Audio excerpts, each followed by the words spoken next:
بعضی از عزیزان فکر میکنن که زنگ موبایلشون رو قرآن بذارن خیلی کار خوبیه، ثواب داره. اصلا ثواب نداره، گناه هم داره.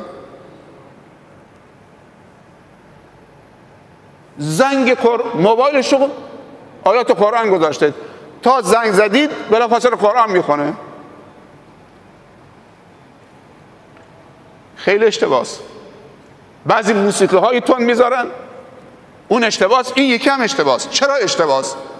چون خداوند گفته اذا قرئ القرآن فاستمعوا له و انصتوا.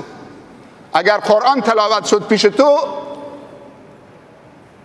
گوش بده و ساکت باش. خب حالا تو زنگ زدید، 3 بار زنگ زدید، آیه داره میخونه، طرف گوشی رو برداشت، تق چه؟ کلام خدا رو قطع میکنه. یعنی من وقتی دست میذارم تو زنگ موبایل تو قرآنه، تا دست گذاشتم چه؟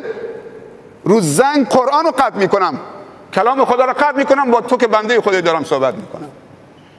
یه زنگ معمولی خودش.